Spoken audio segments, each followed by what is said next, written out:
जय हिंद साथियों, स्वागत है आप सभी का हमारे YouTube चैनल ज्ञान आरबीएल में। दोस्तों, आपको पता है कि आपके लेखपाल के एग्ज़ाम की डेट आ चुकी है, तो जिस वजह से इसमें एक पार्ट होता है ग्रामीण विकास यानी कि ग्रामीण प्रवेश।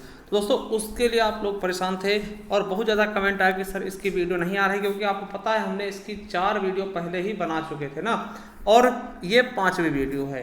तो अब दोस्तों हम क्या करेंगे, लगभग रेगुलर दोस्तों एक वीडियो आपके लिए लेकर आएंगे, चाहे वो हिंदी की हो या फिर ग्रामीण प्रवेश की। ठीक है, तो उसके लिए दोस्तों हमने चुना है अब स्थानीय स्वशासन। आपको पता है स्थानीय स्वशासन के बारे में हम पढ़ेंगे इस वीडियो में। उससे पहले हम एक चीज़ आपको बता दें कि अगर आज आप पहली बार आए हैं तो इसके पहले की 4 वीडियो आप देख लीजिएगा। और दोस्तों हिंदी भी हमने शुरू कर दी, यानी कि हिंदी, ग्रामीण प्रवेश और जीके दोस्तों हम आपका कंप्लीट कराने वाले हैं अपने इसी चैनल पर फ्री ऑफ कॉस्ट में। तो चलिए आपको बताते हैं। देखिए, आप जाइए हमारे प्लेलिस्ट पर, या फिर दोस्तों उसका लिंक भी हम नीचे डिस्क्रिप्शन में देंगे। अगर प्लेलिस्ट पे जाते हैं दोस्तों, आपको ये प्लेलिस्ट मिल जाएगी। इसमें लिखा है उत्तर प्रदेश लेखपाल 2022 परीक्षा तिथि 19 जून। दोस्तों इसमें आपको एक तरफ से लेखपाल की वीडियो लगी हुई मिल जाएंगी, चाहे वो हिंदी की हो या ग्रामीण प्रवेश की, या फिर दोस्तों आप जीके की भी बनाएंगे वो भी आपको इसी में मिल जाएंगे। तो इससे पूरा देख लीजिएगा प्लेलिस्ट। अभी ज़्यादा वीडियो हुए नहीं है, अभी लगभग 5 से 6 वीडियो हुए हैं। ठीक है, आप रेगुलर नोट्स बना लीजिए, बहुत ही अच्छे से आपकी तैयारी हो जाएगी। इसके अलावा देखिए फॉरेस्ट गार्ड तैयारी कर रहे हैं दोस्तों, इसका प्रीवियस ईयर पेपर हमने इसमें डाल रखा है। जूनियर असिस्टेंट का प्रीवियस ईयर पेपर करवा रखा है। उसके अलावा UPSSC वीडियो का भी हमने प्रीवियस ईयर पेपर सॉल्व कराया, जो वीडियो के एग्जाम होने दोस्तों उसका भी। और इसके अलावा दोस्तों बहुत सारी चीजें आपको मिल जाएंगी, चाहे वो UPSI के पेपर हो दोस्तों, उनको भी हमने सॉल्व कराया। तो चलिए शुरू करते हैं अपने ग्रामीण प्रवेश के टॉपिक को। दोस्तों एक बार कहेंगे कि आप इसको शेयर कर दीजिएगा, क्योंकि काफ़ी मेहनत लगती है इस नोट्स को तैयार करने में, फिर आपके लिए लेकर आने में। तो चलिए दोस्तों आज देखेंगे हम स्थानीय स्वशासन यानी लोकल सेल्फ गवर्नमेंट। दोस्तों आपको पता है लोकल मतलब क्या होता है, कहते नहीं कि ये लोकल बंदा मतलब कि उसी गांव का है। ठीक है, मतलब यहीं का है, उसको हम लोकल कहते हैं। ठीक है, स्थानीय क्या होता है दोस्तों, किसी क्षेत्र विशेष में निवास करने वाले लोगों को हम स्थानीय कहते हैं। अब देखिए स्थानीय स्वशासन क्या होता है, तो देखिए स्थानीय स्वशासन स्व मतलब खुद द्वारा, शासन मतलब शासन करना। देखिए स्थानीय स्वशासन क्या होता है, मान ले दोस्तों आप किसी गांव में रह रहे हैं। ठीक है, किसी गांव में आप रह रहे हैं, तो दोस्तों जो गांव को संभालेगा ना, जो गांव का शासन करेगा ना, वो उसी गांव का होगा, यानी आपके ही गांव का शासन होगा। जो आपके ऊपर शासन करेगा वो आपके ही गांव का प्रत्याशी होगा। इसे बोलते हैं स्थानीय स्वशासन। समझिए, जैसे किसी भी क्षेत्र विशेष में निवास करने वाले लोगों के द्वारा ही अपने क्षेत्र के शासन में भाग लेना ही क्या कहलाता है, स्थानीय स्वशासन। समझिए, जैसे इसका सबसे अच्छा उदाहरण क्या है, ग्राम प्रधान, जिसको सरपंच भी बोलते हैं। ठीक है, तो समझिए जैसे ग्राम प्रधान होता है दोस्तों, मान लिया आप किसी गांव के निवासी हैं, किसी ग्राम के निवासी हैं, तो ग्राम प्रधान का चुनाव जो होगा वो आपके गांव का ही व्यक्ति लड़ेगा, यानी कि आपके स्थानीय निवासी होगा जो आपके ऊपर राज करेगा, आपके ऊपर शासन करेगा, या फिर आपके मतलब गांव की समस्या को उठाएगा, आपके गांव को सुधारेगा। वो आपके गांव के बीच का ही आदमी होगा, या फिर आप स्वयं होंगे। ठीक है,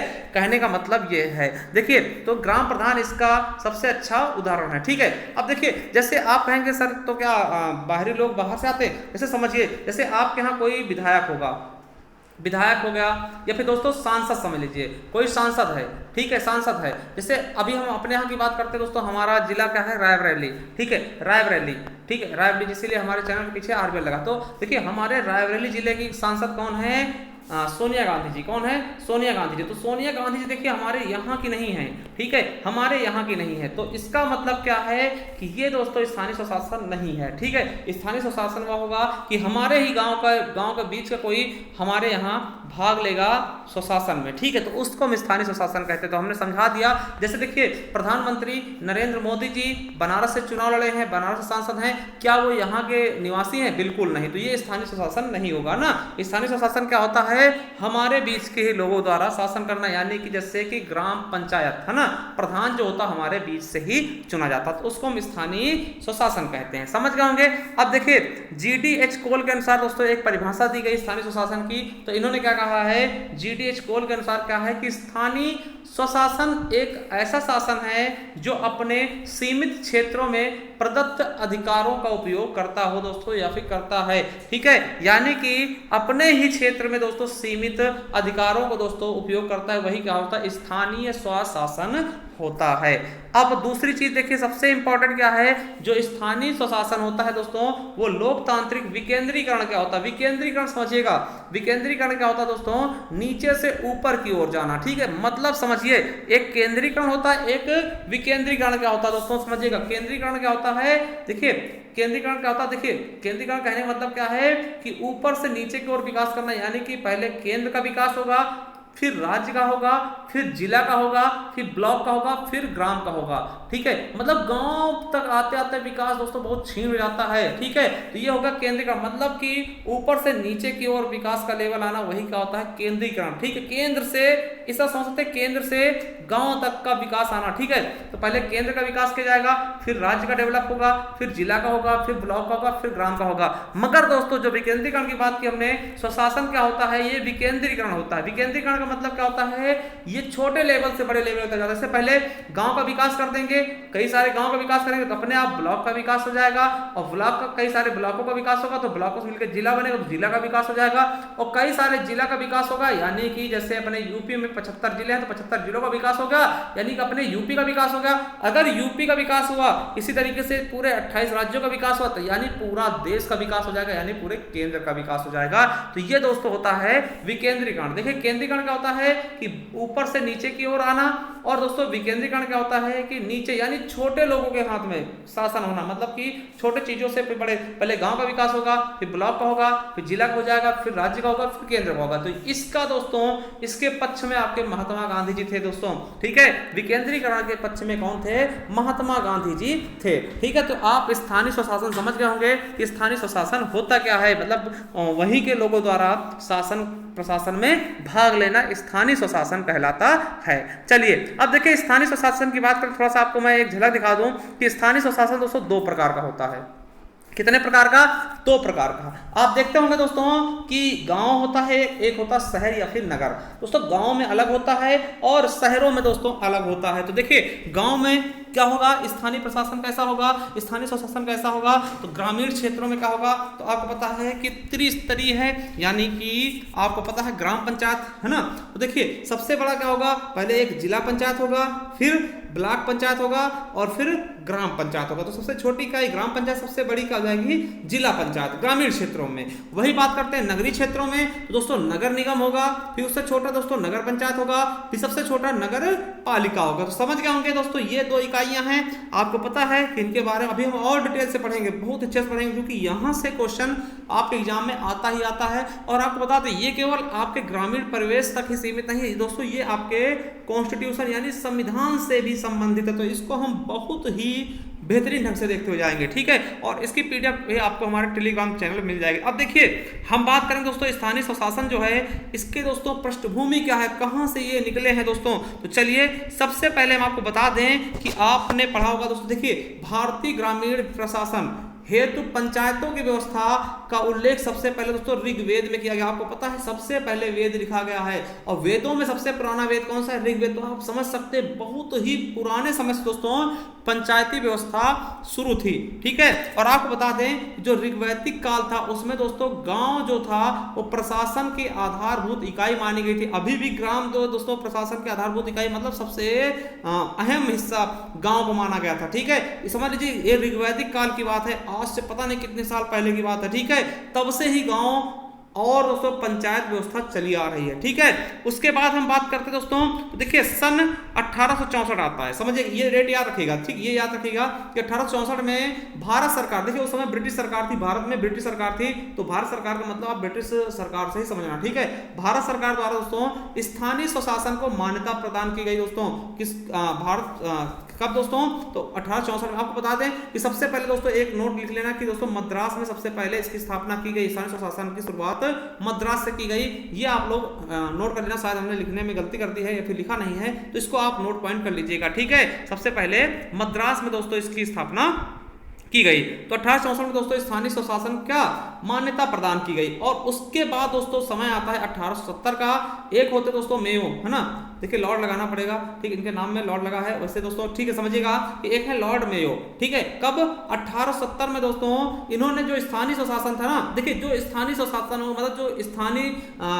गांव के लेवल पे जो काम करेंगे दोस्तों, उनको कार्य कौन कौन से करेंगे, उनकी थोड़ी शक्तियां दी जाएंगी कि ये काम कर लीजिए आप भाई, नाले बनवाइए, सड़कें बनवाइए, पानी की व्यवस्था करिए, वो काम बताएगा। और थोड़ा सा पैसे भी चाहिए, जिससे ग्राम प्रधान है, अब कोई ग्राम प्रधान दोस्तों उसको पैसे ना दिए जाएं तो कैसे काम करेगा, तो इसके लिए दोस्तों वित्तीय शक्तियां भी थोड़ी बहुत प्रदान की गई। याद रखें किसके द्वारा, सबसे पहले तो लॉर्ड मेयो द्वारा, ठीक है, 1870 में। और आपको बता दें यही लॉर्ड मेयो हैं जिन्होंने सबसे पहले जनगणना की शुरुआत की थी। प्रथम जनगणना दोस्तों 1872 में लॉर्ड मेयो ने की थी, ठीक है, तो ये आपको याद रखना है, ठीक है। और देखिए निरंतर नहीं, प्रथम जनगणना सबसे पहले किसने की, पूछेंगे सबसे पहले जनगणना की शुरुआत किसने की, तो लॉर्ड मेयो ने की। तो ये चीज आपके लिए याद रखना कि 1872 में इन्होंने जनगणना की शुरुआत भी की थी, और इन्हीं के द्वारा दोस्तों स्थानीय स्वशासन को थोड़ी सी शक्तियां दी गई, ठीक है।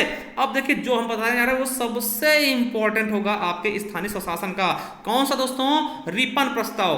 देखिए रिपन प्रस्ताव 1882, याद रखें बहुत ज्यादा इंपॉर्टेंट, सबसे इंपॉर्टेंट यही है। अब देखिए जब रिपन प्रस्ताव आया 1882 में, तो आपको बता दें कि नगरीय स्थानीय संस्थाओं के साथ साथ ग्राम पंचायतों, न्याय पंचायतों एवं दोस्तों जिला स्तर पर इन्होंने जिला बोर्ड का गठन किया। किसका, जिला बोर्ड का गठन किया। याद रखेंगे जिला बोर्ड का गठन किसने किया, तो लॉर्ड रिपन ने, ठीक है। और किसके द्वारा, लॉर्ड रिपन के द्वारा एक दोस्तों प्रस्ताव लाया गया, रिपन प्रस्ताव जिसको कहते हैं। और आपको याद रखना है कि जिला बोर्ड का गठन किसने किया, दोस्तों रिपन ने, ठीक है। और दोस्तों रिपन के समय ही नियमित रूप से जनगणना शुरुआत हुई थी। पहली बार जनगणना 1881 में की गई। आपको पता है कि प्रत्येक 10 वर्ष बाद 1881 के बाद 1891, है ना, इस तरह से दोस्तों। अभी आपको पता है हर 10 साल में शुरू होते, तो दोस्तों पूछेगा नियमित रूप से जनगणना किसने शुरू की, तो लॉर्ड रिपन ने। और दोस्तों सबसे पहले जनगणना किसने शुरू की थी, तो दोस्तों मेयो ने, है ना, ये चीज याद रखेंगे। और दोस्तों जो ये रिपन प्रस्ताव आया ना, जिसमें जिला बोर्ड की स्थापना की गई और उसको बहुत सारी शक्तियां प्रदान की गई,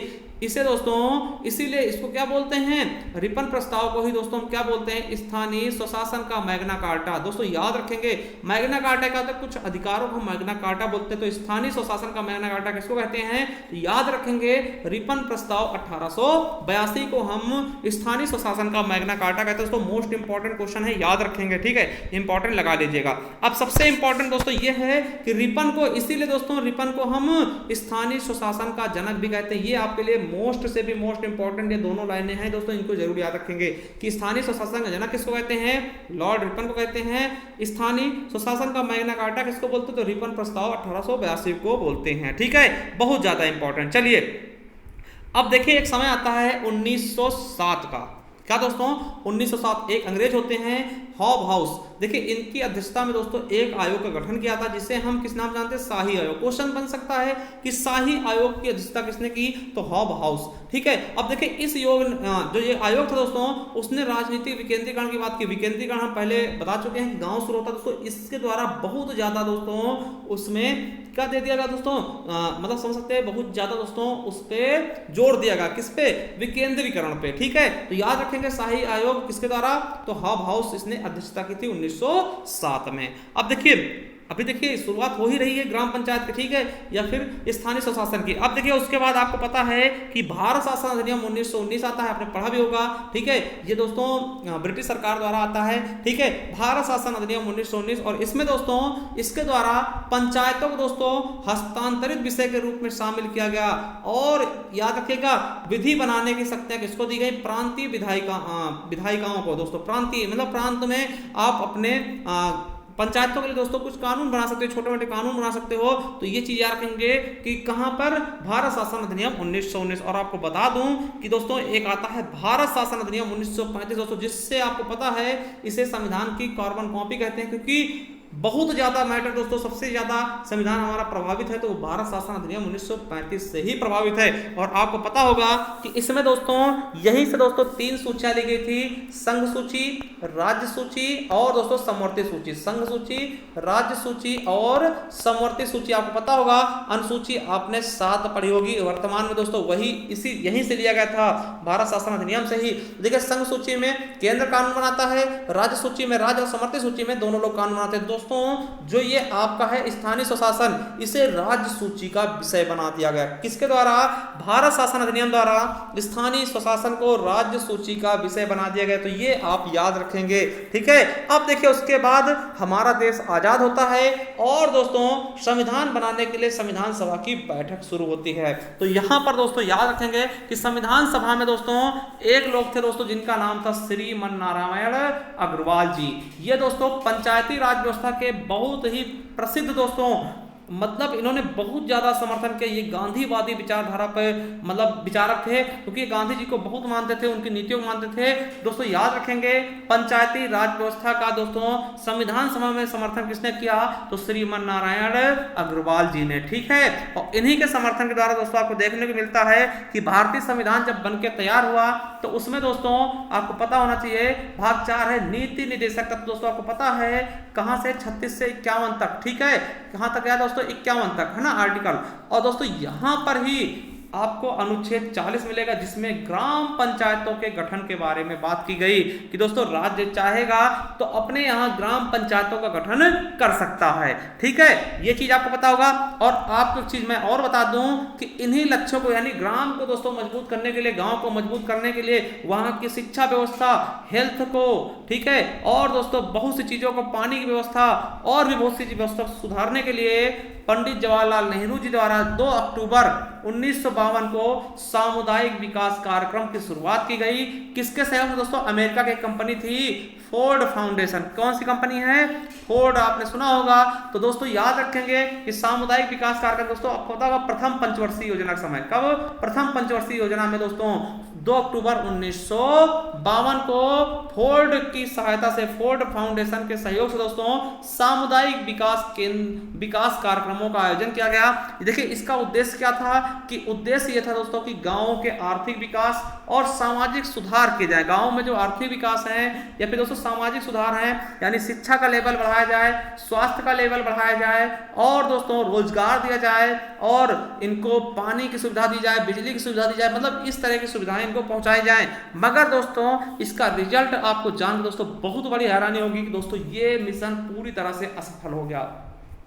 क्या हो गया दोस्तों? ये मिशन पूरी तरह से असफल हो गया। अब दोस्तों नेहरू जी का दिमाग सनक गया, ठीक है। मतलब कि इतनी मेहनत करने के बाद, सामुदायिक विकास कार्यक्रम चलाने के बाद दोस्तों कोई भी सफलता मिली ही नहीं, गाँव में कोई भी विकास तरीके से दिखा ही नहीं। तो याद रखेंगे दोस्तों ये है पूरी जर्नी किसकी? स्थानीय स्वशासन की। आपको हमने बताया स्थानीय स्वशासन की पूरी जर्नी हमने बता दी। अब देखिए तो नेहरू जी दोस्तों फिर क्या करते हैं दोस्तों, आपको बता दें कमेटी गठित करते हैं। जैसे आपने सुना होगा बलवंत राय मेहता, अशोक मेहता समिति, तो उनके बारे में हम नेक्स्ट वीडियो में पढ़ेंगे। और एक चीज मैं आपको बता दूं कि अगर इसकी पीडीएफ आपको चाहिए तो हमारे टेलीग्राम चैनल को ज्वाइन करिए, जिसका नाम है क्या है, आप डालिएगा टेलीग्राम पे ज्ञान आरबीएल ऑफिशियल।